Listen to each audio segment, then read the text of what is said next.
Hello and welcome to the Coaching Crowd podcast with me, Jo Wheatley, and my friend and co-host, Zoe Hawkins. Hi, everybody. Today we're going to be talking to you about how to coach fear when it comes up in the coaching relationship. And the reason we're bringing you this is because fear is probably one of the most common topics to arise when coaching people. It's an emotion that is central to challenge and change and growth. And of course, a lot of that is about coaching. And you wouldn't necessarily know that fear is there because it can show up in lots of different forms. So we're going to help you today to look at what does fear look like and sound like in the coaching relationship, and then some tips around how you can handle that when it shows up. It's a big one, isn't it? Probably needs more than one podcast, several different podcasts. Um, yes, fear. So it can come up with clients saying things like, I can't, I don't know how to. It could be them making a sound and not using any words at all. So they could just be like, oh, ways to sort of convey fear. So I guess fear can show up in the coaching relationship and conversations when you're working with them to make progress, but also you will hear it in the chemistry conversation because fear is often what brings people to a coaching relationship. So, for example, if somebody wants to develop their career, what is it that is keeping them stuck? Because for most clients, they understand what they need to do, but it's the fear that they have around the how. Mm. It's often the piece that I think about when taking on a new client. So when I engage with a client, the first thing I ask in my mind is why are they coming to coaching? And I don't ask them why questions, and they will explain their version of why they're coming. But in my mind, I'm thinking, how come they haven't been able to resolve this for themselves or achieve this by themselves? And that is what we really call the gap. That's the piece that coaching serves, is this piece in the middle. And in the middle is often all the emotions associated with what it is they're trying to achieve. And in those emotions, I would say 99% of the time, there is a version of fear. And fear, as we know, is a big emotion. It can show up in lots of different ways. So fear can be anxiety, insecurity, inferiority. They may feel scared, they may feel nervous. And all of these different versions of fear and versions of the emotion can feel different in the body for different people, and they can present differently in the words and language that clients use. And our role as a coach is to help our clients sometimes to recognize what the emotion is. So if we took indecisiveness, for example, worked with lots of clients who come to coaching because they're unable to decide what to do about something. And they will be really sure that it's the decision that is the problem. It's a difficult decision. It's a complicated decision. The decision's going to have lots of implications, so they're confused. And in my mind, I'm thinking, I wonder if this is fear. Fear of the consequences of the decision, fear of the change that that decision might involve, fear of telling whoever it is about the decision that has been made. Like, often it isn't really about deciding yes or no, because if you think about it, decisions are quite easy. It's what the decision represents or what the decision means that is actually often the harder part, and maybe the scary part or the fearful part. Mm. And I think interestingly, the fear that sometimes clients they know that they're frightened. So sometimes clients don't know that they're frightened, and part of the work that we do with clients is helping them to understand what what is their emotional experience now. What do they want their emotional experience to be, or what is it that they're experiencing in this space that we call, the gap between where they are now and where they want to get to, or what they're starting to feel. So sometimes they are aware of it and sometimes they are unaware of it. So our one of our roles as coaches is to help our clients identify those emotions. And we can do that with asking questions, and we can ask questions, what are you feeling about that? If you sense fear, then you could share it as a curious observation. You're like, I'm wondering if resonates with you, or if this is yours. I mean, give some other examples, say, of like the questions that we might ask. I think I would probably ask them, as they think about their goal or their challenge, what emotions are present for them? Because there may be lots, like they might start by saying, oh, actually, I'm really excited about the opportunity.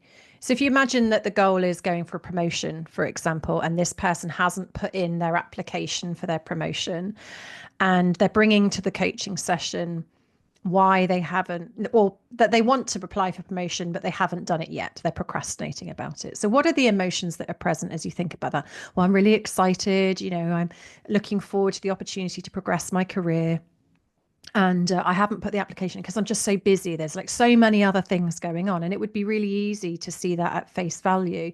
So if they shared like excitement, to keep asking, well, what else is present for you? And I think as you keep asking more and more about the emotions that are present, you will start to get to some of those that are less conscious.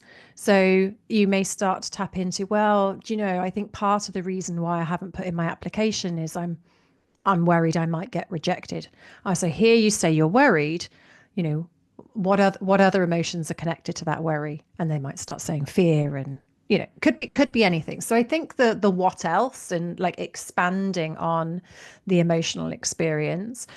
I think I would also ask them, what does good look like?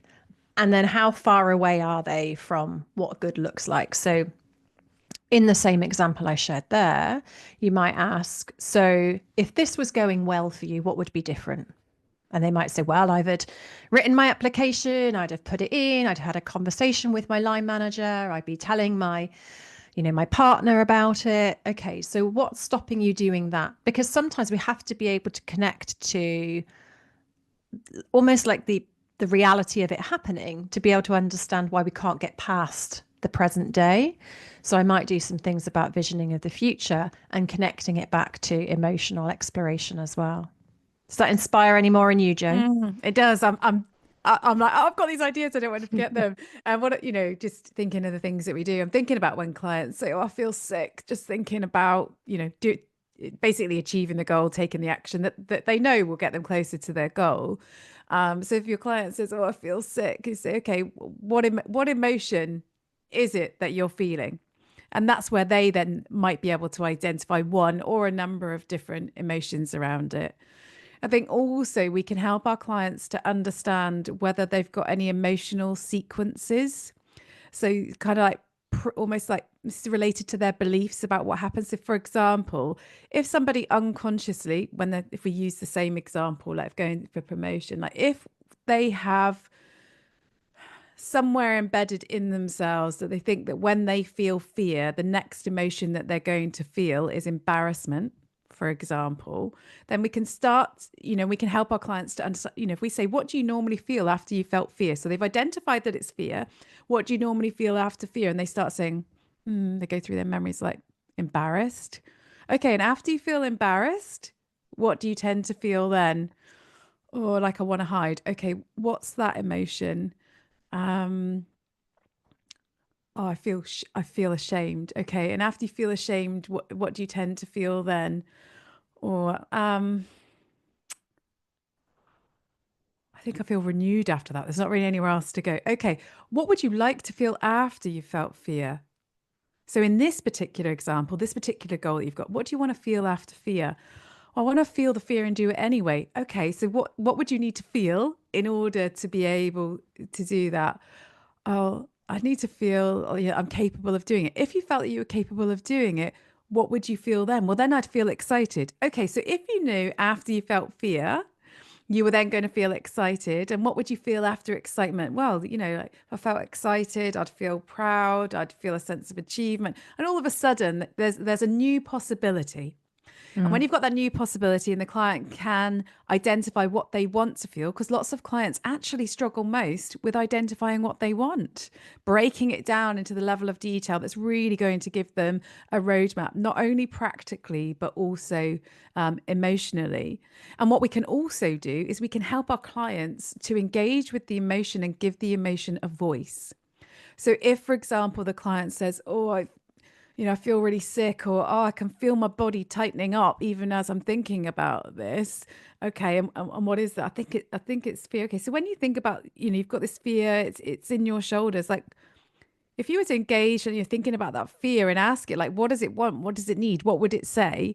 And as coaches, we ask these questions as if it is the most normal, natural, everyday question that we all ask. Of course, we don't, when we're talking to our friends, probably ask these kind of questions.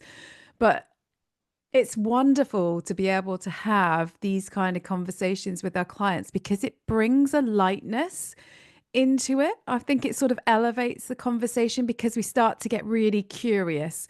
We're not saying this is the answer or the way or how you need to go about it. We're just getting curious, and it enables and allows and gives permission to our clients to really engage with their unconscious, which is where a lot of these blockers are stored. So they Mm. might answer that question with, oh, they'll be like, oh, what does the fear want or need? Permission. That's a common one that comes up. Okay, permission to do what? And then the client will answer the question. And of course, they're doing the work, they've got the answers. What we're doing as coaches is really just listening deeply, listening easily, and, engaging in this dance called Mm. coaching. I think many coaches are still very reluctant to open up the conversation around emotions because they don't know the solution to what the client's emotion is going to be. Often we think about solutions as tangible actions that a client can take forward. And so coaches are a lot more comfortable taking the client from the problem that they're experiencing into, thinking about lots of different actions that they can take forward. The problem with that is it does nothing for the fear. Like if you had an action plan, and most people can create an action plan, they'd probably have done it if they didn't have something in the way. And so we have to think about what's in the way for this client in this moment right now. And if that's emotions, it is your duty as a coach to be able to step into that space with your client. Just because you don't talk about it doesn't mean it's not there. So, wherever a client is stuck or bringing a challenge, emotions, our belief is, are the number one thing to coach, really above anything else, because they're a universal human experience. There is no coaching goal that will not have an emotion attached to it. And so if you're not coaching emotions, you are missing huge opportunity for growth, challenge, transformation, learning, not just for that goal, but for all areas of life that client can apply that learning to. So really for us, emotions coaching is mastery. It's the piece of your coaching that will have the deepest impact. Yeah, I was just sat here reflecting and thinking it's both the basics and the mastery. I mean, at every point in your coaching development, you need to be engaging not only with your client's emotions, but your emotions as well. So there is the phrase, and I can't remember whose it is, but that in every coaching room, there ought to be two frightened people, the coach and the client. And I think if you currently feel you maybe hold back in your coaching because you're frightened about, oh, I don't want to overstep the mark. Is this a useful question? Do I know where I'm going to go next with this? Do I have the capability to do this? Is this too big? Have we got long enough in the session, to go there? All of those questions that are natural, and of course they pop up. Or maybe you're in your own life outside of coaching, you don't engage with your own fear. Maybe you don't acknowledge it. So you might do what, you might stonewall it, or you might discount, you might notice it, but also discount it. Then you might find that you also struggle to do that with your clients. And so part of developing in this area of your coaching, in developing your competence and your confidence in supporting clients with the emotions related to their goals in a coaching conversation, it's a dual piece of work. It's working on yourself while simultaneously building your toolkit around that. Because another thing you can do in the coaching conversation to support clients is, if your client doesn't know, then maybe they're not that in touch with their emotions. Maybe they didn't know that that was needed in order to achieve their goal. But you're sat there as the coach. You don't normally feel scared or frightened in your coaching conversations. It usually feels playful and and so on. But if you're feeling, or maybe you've got the word fear like as a mantra that's come into your head, fear, fear, fear, fear, fear, and it's kind of like repeated. You're like, what is this?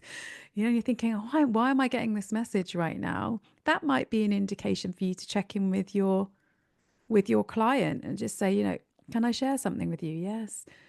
I've got this word fear keeps coming into my mind, and they're like, oh my gosh, I do. I feel quite frightened. If I'm really honest with myself, I think I feel little bit scared at the moment. And so your share, your offer, which is basically saying, shall we talk about emotions here? Or would you like to talk to? It's a way to offer. It's an invitation to explore if there is anything there around that, and even having a space where a client can be or start to be emotionally honest or explore what their emotional honesty can be. Sometimes clients don't even feel the need to get the answers about those things, but it can be the first space that they've had to be able to do that. And that can be so unlocking in itself. And I think the whole essence of what we're saying is you can't change what you can't see.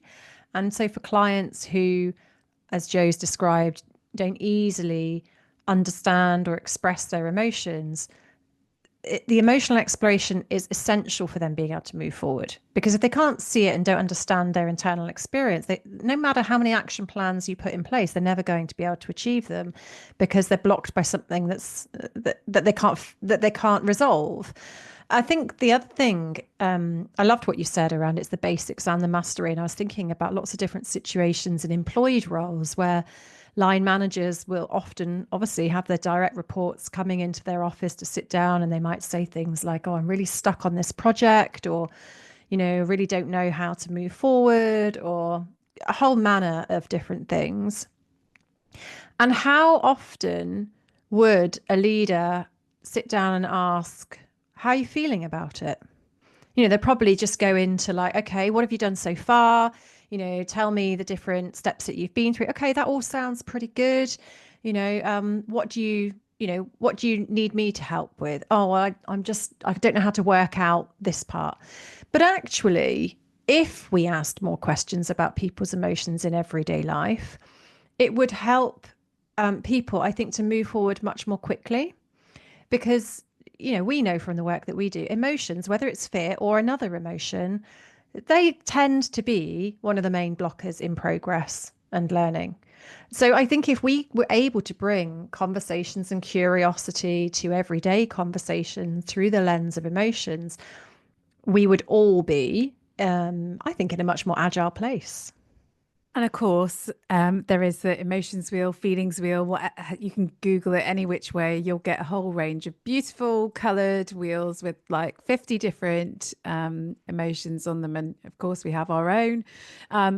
What I would say about that is sometimes I think it can be useful with clients to, when they've got a goal that they want to achieve, and you can say, how are you feeling about that at the moment? I don't know. I mean, like, this or that. You can see they're not sure. They're just kind of floating around, giving an answer to a question. So, would it be useful if we looked at the emotions wheel and we just checked whether there's emotional alignment for you in terms of achieving the goal? Client's probably going to say yes. You could get it out and you could start in the middle of that wheel, which usually has fear, sadness, anger, happiness. There's about 5 of them usually in the middle, and say, okay, tell me 5 things that you are frightened about in terms of achieving this goal. Tell me 5 things that you feel sad about or might feel sad about. Tell me 5 things that you're happy about when you think about achieving this goal. Those kind of things. So you just, and of course they can say, oh, I can only think of 4, or no, I don't feel sad at all when I think about this. You can say, okay, great, but you're giving them the opportunity to explore it. And then when they look at the wheel and you're saying, let's start in the middle, they might also naturally be looking at the rest of the wheel, and they might reject let's say they reject sadness, but they can see a flavor of fear and they might choose anxiety or something like that. Say, I don't feel that, but I do feel this. And then you can help them to see that that is a flavor, or however you want to describe it, a part of fear. And then when we think about emotions being neither good or bad, like I always think, like if a client in a session is like, oh, yes, but I just feel so scared about it. I'm like, great, that's great. And then sort of look at you can see them looking at you thinking, is it great? How is it great? And there's that little bit of silence between you. And you can say, it's great that you know how you feel. It's like, what's the good news here? It's great that you know how you feel. And actually, what about if we think about your emotions, fear included, as being there as a friend, as a guide? It's coming to help you achieve what you want to achieve. And they're like, tell me more. And just exploring that. What if, rather than the way in society that we tend to judge emotions, some as, oh, I need to crave it, seek it out, but and some that we need to avoid. What if we embraced all of our emotions as equally valid, equally helpful, and welcomed them in? How would that be in exploring it? And I think there is a risk in coaching that it's almost like it's an underlying message, which is that coaching is about clients becoming happy. It's just about that. I don't think that is what coaching is about. I really think coaching is about helping clients to develop their relationships with their emotions. Well, and of course, it's not about clients becoming happy, is it? Because in any one day to the next, you will experience a whole range of emotions. Like my morning this morning started with some friction with the children and some frustration, and then it moved into, and here I am sat enjoying this and I'm happy. There's any one day is a collection of emotions. So when we work with our clients, I think the important thing to remember, and I think one of the reasons people steer away from it, is they think that emotions is going to open up a place where they're going to do harm. And emotions are not harmful. Emotions are not there. Now, some emotions are shadows of the past. And if you uncover a shadow of the past, you just bring it back to the present day. So, with the client, so in this here and now, what are you learning about your goal right now and what you want to do next? So it's a very rich topic, emotional exploration. And I hope today has given you really some ideas on when things show up in the coaching relationship, that they may not be obviously emotions based, but emotions are always present. And particularly with fear, some ways to explore this. And if you have an appetite for working with emotions, come and check out our emotions coaching practitioner training over our website at www.igcompany.co.uk/emotions coaching. Yeah, we run 3 of those programs at the moment a year. So if you want to come and join us, we'd love to see you in that space.